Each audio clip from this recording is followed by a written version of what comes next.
is saying that the purpose of avatarhood is twofold. But in the previous 2 chapters earlier, he has said that it has got many purposes. The first purpose is to be an example to man for guidance, number 1. Second is to leave a divine vibration in the earth atmosphere so that everybody will benefit. The third one, give a method of ascent into divine status. Then the next one is take forward evolution. Okay. That is Lok Sangrahanartham. Final, prepare the kingdom of God in the world. One step more. So this is the purpose. So now we read each sentence and see whether it's clear. The work for which the avatar descends has, like his birth, a double sense. Even the work has got a double sense, not a purpose, and a double form. It has an outward side of the divine force acting upon the external world in order to maintain there and to reshape the divine law by which the Godward effort of humanity is kept from decisive retrogression and instead decisively carried forward in spite of the rule of action and reaction, the rhythm of advance and relapse by which nature proceeds. We know very well that evolution is cyclical. It goes up and down, up and down. It also sometimes stagnates and then picks up again. So when it stagnates, then they're saying the avatar descends to set the motion again, the spiral movement again. So that's what he's saying very clearly. This is the first one. The prevent the Godward effort of humanity, which is evolution, okay, to go, prevent it from going down. So it encourages it to go up. That's the problem. Then there's an inward side, the work of the avatar. It has an inward side of the divine force of the Godward consciousness acting upon the soul of the individual and the soul of the race. This is the one which he has also spoken about earlier. So, first, a work in the physical world itself. For instance, Sri Aurobindo's work in the physical world was very clear. Okay? To stop the advance of the Asuric forces. In fact, he very clearly mentions that in many, many letters also. If Hitler had succeeded, it would have been the evolution would have gone back about 500, 600 years. He says for a long time it would have gone. So that to prevent that was Sri Aurobindo's work. And he ensured that the Axis powers, Germany and Japan and Italy also to a certain extent, they were eliminated. Okay, so that's a work he did physically. But the inward work was he was helping all the sadhaks and even the physical world. He was helping not only us, but we know that he was helping everybody else also in the world. No? We know of 2 cases only which are recorded. One is that Silvio Crasciunas in Romania, and the other was this John Kelly during the Second World War. These are the 2 very clear instances of how he was helping all over, everywhere in the world. Not only the sadhaks in the ashram and sadhaks in India, there are so many centers all following his teachings. Even now there are so many all over the country, but all over the world he was doing that. So that was the inward side, very clear. If you take Sri Aurobido's case, very clear. Okay. Then Krishna also, the Kurukshetra war was the outer work, and the inner work was the helping everybody to go to a higher level. The dancing with the gopis, that's an inner work. Okay? There's the gopis represent the individual souls who are attracted by the divine flute player. So that's what it says. So I'm reading the sentence again. It has an inward side of the divine work of the Godward consciousness acting upon the soul of the individual and the soul of the race, collectively and individually, so that it may receive new forms of revelation of the divine in man and may be sustained renewed, and enriched by its power of upward self-unfolding. Now that also is interesting. He is mentioning very clearly new forms of revelation of the divine. Okay, so even his yoga is a new form of yoga. It's the integral yoga is a new form because the old ones were not suitable for modern times. You can't sit in meditation for 2 hours and yet go and do your job in the world. That's hardly possible. So, a new form had to be created. So, he's including that also. So that also sounds okay. Introduce new forms. Okay. The avatar does not descend merely for a great outward action, as the pragmatic sense in humanity is too often tempted to suppose. Action and event have no value in themselves, but only take their value from the force which they represent and the idea which they symbolize and which the force is there to serve. So that's the thing. The inward action. In fact, it reminds me also of Srimlo saying, no one can write about my biography because the outward side is not at all. Nobody knows my inner level. Nobody has seen my inner life. So how can anybody write? The outward is the most unimportant. That's he's repeating here. So Tarika, I think, has a problem. So next somebody else can read. Yasmin, if you have the text, you can read. But if you don't have the text, No, if Sorry, I don't have you that. can hear me, I will read. If you people can hear me, I will read. yeah, we can hear you. We can Okay. hear you. Okay, go ahead. The crisis in which the avatar appears, though apparent to the outward eye only as a crisis of events and great material changes, is always in its source and real meaning a crisis in the consciousness of humanity, when it has to undergo some grand modification and effect some new development. For this action of change, a divine force is needed. But the force varies always according to the power of consciousness which it embodies. Hence, the necessity of a divine consciousness manifesting in the mind and soul of humanity, where indeed the change is mainly intellectual and practical. The intervention of the avatar is not needed. There is a great uplifting of consciousness, a great manifestation of power in which men are for the time being exalted above their normal selves.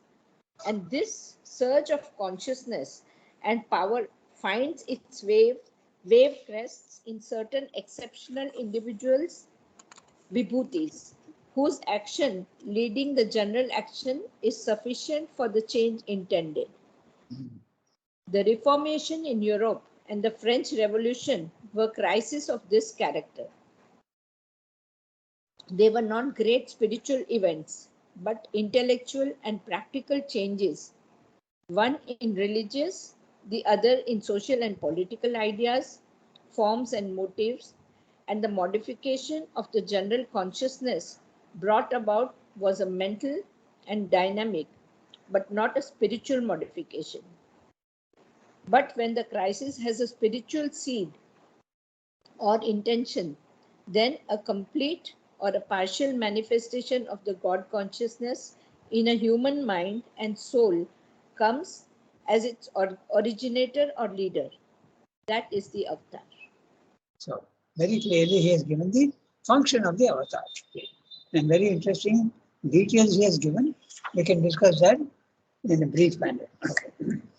The crisis in which the avatar appears, though apparent to the outward eye only as a crisis of events, not the spiritual inner realities, and the great material changes, is always in its source and real meaning a crisis in the consciousness of humanity, which, when it has to undergo some grand modification and effect some new development.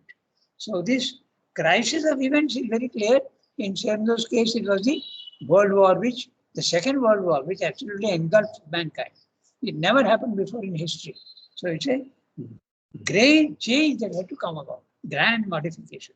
The other one also, Sri Krishna's avatar role, it is a Kurukshetra war.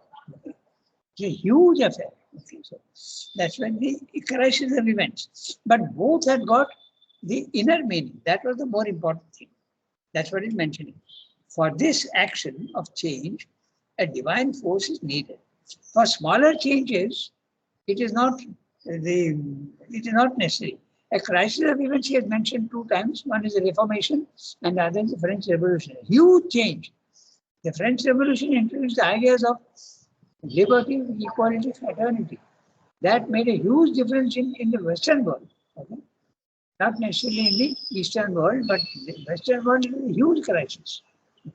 After all, they are also part of humanity and part of the collectivity of mankind. So, it's the crisis of events. Okay, crisis is the consciousness. The main thing is the crisis in the consciousness.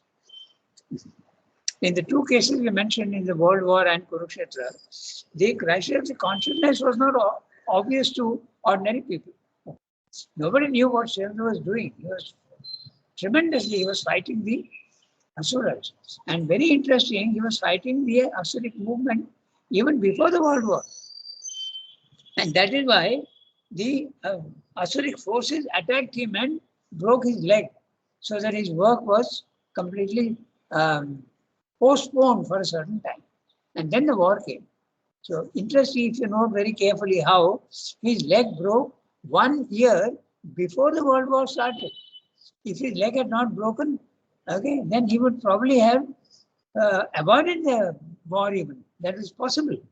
Of course, that's difficult to say because Hitler had already gone into Czechoslovakia, Poland, and when he went into Czechoslovakia, the war started. The World War started because mankind couldn't take it anymore. So it's interesting how the series of events, Srivastava's breaking of the leg and the World War starting immediately afterwards. The Asuric enjoyment, now saying now that Srivastava is now non-operative for some time at least, now we can introduce the war again. Something like that. It's very interesting. So that was the inner side that Srivastava is talking about. But for these great changes, a divine force is needed. But the force varies always according to the power of consciousness which it embodies. Hence, the necessity of a divine consciousness manifesting in the mind and soul of humanity, where indeed the change is mainly intellectual and practical, not necessarily the soul. The intervention of the avatar is not needed. For a smaller work, vibhutis are enough. So, for instance, in the French Revolution and later on, there were some people who were very crucial in that movement. And Napoleon was certainly of course, he came after the French Revolution, but he was a vibhuti. This is the power of consciousness which it embodies. Hence, the necessity of a divine consciousness manifesting in the mind and soul. When it is in the mind, it is a lesser work to be done, and the soul of humanity, much more important work to be done. Where indeed the change is mainly intellectual and practical, the intervention of the avatar is not needed. There is a great uplifting of consciousness, a great manifestation of power, in which men are, for the time being, exalted above the normal selves. And the surge of consciousness and power finds its wave crest in certain exceptional individuals. I finished the sentence. Vibhutis, there you are. The exceptional individuals are the vibhutis, whose action, leading the general action, is sufficient for the change intended. I also point out to you how there's an image here. It's like the sea which is surging upwards. It's under the storm, the waves come up and then fall down again. And that's he's using the word surge and wave crests. So he's saying that this is how just like a storm, the water goes up and down. He's comparing that to the movements in the physical world also. in certain exceptional individual devotees. The Reformation in Europe, the Reformation is the Protestant movement that broke away from the Catholic religion. Because before that, the priests were very happy because the Bible was in Latin, okay? And everybody did not know Latin. So they were doing whatever they wanted. Okay, they were doing so many things which are wrong. Okay, we know that the sale of indulgences and all these things were there. Okay, then the Protestant movement, Martin Luther in Germany, he protested against that, and then the Bible was translated into regional languages also. So that was the Protestant movement. It's important for Europe. And the French Revolution. The French Revolution actually came after the American Revolution. So they say that the French Revolution, the cause was the dissatisfaction in France, but the remote cause was the American Revolution.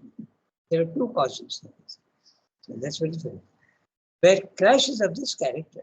So even the French Revolution, he is not saying, in fact, he is saying there is not a grand modification. The grand modification needs an avatar. But the minor ones, only the mind changes. For Europe, it was a huge thing, the French Revolution, because it introduced the ideas of equality, liberty, fraternity, which of course is only a mental idea, which Chandra discussed very clearly in the essays also, that the real equality and fraternity can come only when the human being rises to the self. Then the fraternity and the equality become spiritual. But before that, it is mental and it can easily break down. So that's it. He explains that. So, where crashes of this character. They were not great spiritual events. There you are, very clear. Not great spiritual events, but intellectual and practical changes. One in religious, the other in social and political ideas, forms and motives. And the modification of the general consciousness brought about was a mental and dynamic, but not a spiritual modification. However great an event it is in history, still it is not a spiritual change. But when the crisis has a spiritual seed or intention, then a complete or a partial manifestation of the God consciousness in a human mind and soul comes as its originator or leader. That is the avatar. Now, Sridhar is very clearly mentioning also a partial manifestation. And we know that he speaks of Chaitanya Mahaprabhu, okay, as the initiator of the Vaishnava movement of devotion in Bengal. And later on it spread all over. But so it's a partial manifestation. It required that the movement of bhakti came about with that Vaishnavism. Okay, so that also was an event, spiritual event, not a political event. So we have 7 minutes more. We can read one more para. Rangada, Yeah. Yes. I'd like to add 2-3 things which I feel, whether it's correct or not. Like Krishna, the Kurukshetra war, the Bhagavad Gita, is also gave birth to the Bhakti movement, the complete surrender. Yeah, that's right. Because if you see the Bhagavad Puran, which is also the life history of, is supposed to be the life of Krishna, it speaks so much, and the Gopi movement. So the complete surrender of human beings. Yes. That is one, the inner consciousness movement. Yes. And maybe Sherwind is brought in the equality. Yeah. The end of all aristocracy, the Samta movement, which we can say. Yeah. Which he tells that though French Revolution brought it politically, it didn't bring it spiritually. But Sherwin sought, that real equality. Like in ashram, where the equality we see in ashram, I don't think is there anywhere else. Yeah. Like absolutely no, what is that called? Levels that this one is so and so. Everywhere we see that equality in the ashram, at least in sense and quite a lot in action also. Yes. So probably he brought in that equality. I just wanted, some feelings which I had, I wanted to share. Yes. So Can we read the next one? Shilpa, you have not read for a long time. Would you like to read? Yes, Rangad, I will read. Okay, go ahead. The outward action of the avatar. Yes. The outward action of the avatar is described in the Gita as the restoration of the dharma. When from age to age the dharma fades, languishes, loses forces, and its opposite arises strong and oppressive, then the avatar comes and raises it again to power.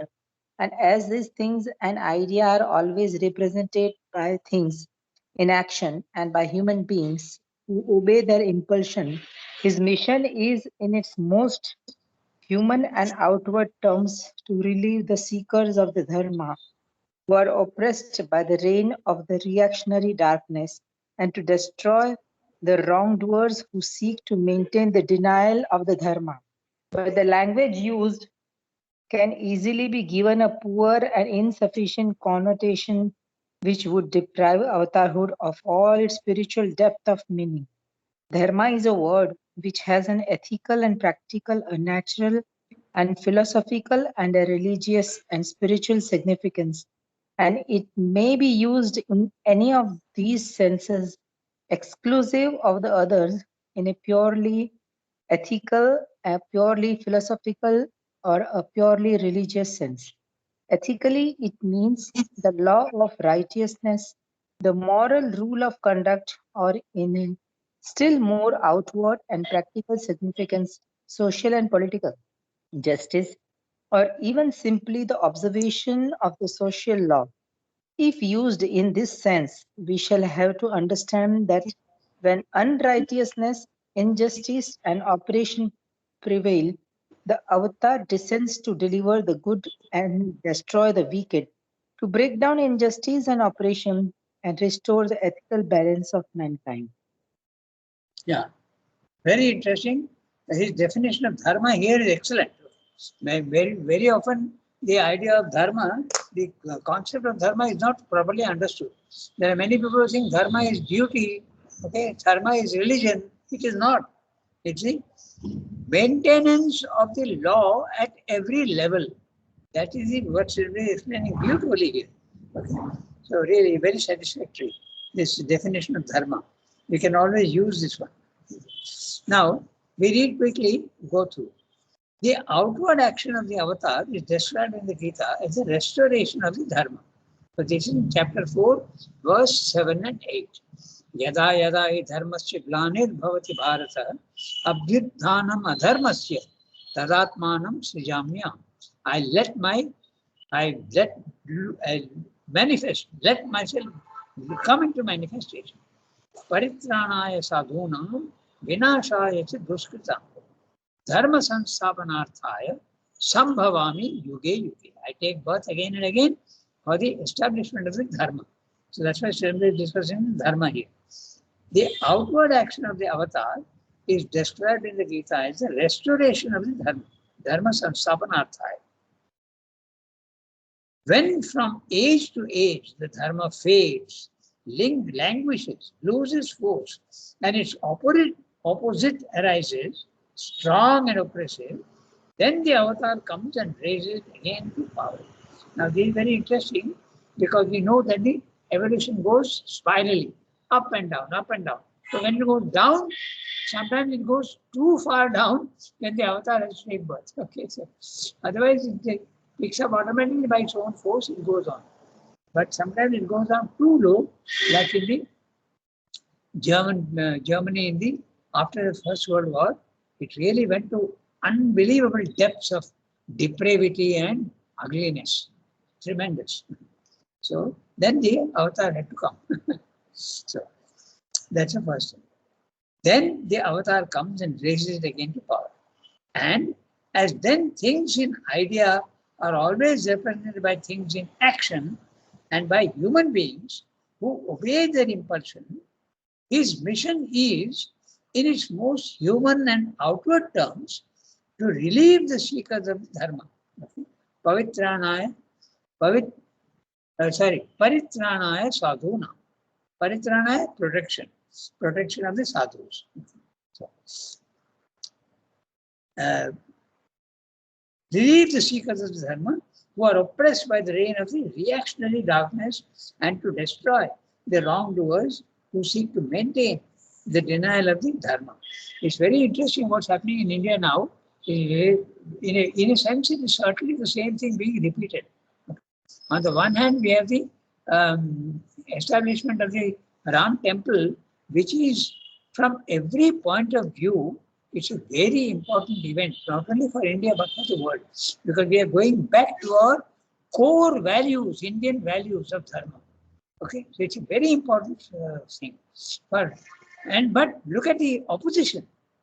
Such nonsense they talk. It's unbelievable. Someone, they even go to the extent saying, who is Rama? He's only an idea. So, absolute, total ignorance. Then, but the language and the denial, so that which are the seekers of the dharma, it protects the seekers of dharma who are opposed to the reign of the reactionary darkness and to destroy the wrongdoers who seek to maintain the denial of the dharma. But the language used can easily be given a poor and insufficient connotation, which would deprive avatarhood of all its spiritual depth of meaning. Now, there he is explaining dharma. Dharma is a word which has an ethical, practical, natural, philosophical, religious, and spiritual significance. Starting from the lowest level of morality, even practically, a natural and philosophical, religious, spiritual significance. There is a gradation. So dharma is applicable at all the levels, even at the physical level, then at the mental level, philosophical level, then finally the religious level and spiritual level. So dharma is the root is dhri. Dhri to hold. Hold what? These standards, the highest standard at that level of consciousness. That is the dharma. Okay. So it applies all over. It's not only religion. So it's a word which has an ethical, very clearly ethical, practical, natural, philosophical, religious, and spiritual significance. And it may be used in any of these senses, exclusive of the others, in a purely ethical, a purely philosophical, or a purely religious sense. That's exactly why when Ram is establishing the dharma, it's in a moral sense, not necessarily a higher. Okay. He himself may have been at a higher level of consciousness, but the standard he was establishing was a moral one. Ethically, it means the law of righteousness, the moral law of conduct, or in a still more outward and practical significance, social and political justice. It can be even political, okay? Or even simply the observation of the social law. In the standards of conduct, the social law is the second. It's not even the second, third and fourth. It is the second. So that also is dharma. If used in this sense, we shall have to understand that when unrighteousness, injustice, and oppression prevail, the avatar descends to deliver the good and destroy the wicked, to break down injustice and oppression and restore the ethical balance of mankind. Yesterday, I sent a video to most of you about Anand Ranganathan. Okay? And he says exactly this, that the oppression that the Hinduism had to go through for thousands of years after the Mughal reign, now it is reversed. That injustice that was done, so there is also speaking of unrighteousness and injustice. So that which has been suffered for 500 years has now been reversed. So that's the importance of the thing. Okay, we have gone 4 minutes beyond our time. We'll stop here today, and next time we can start from thus the popular and mythical account. Okay. Thank you, Rangathan. Merci beaucoup. Au revoir, everybody. Thank you, Rangathan. Thank you.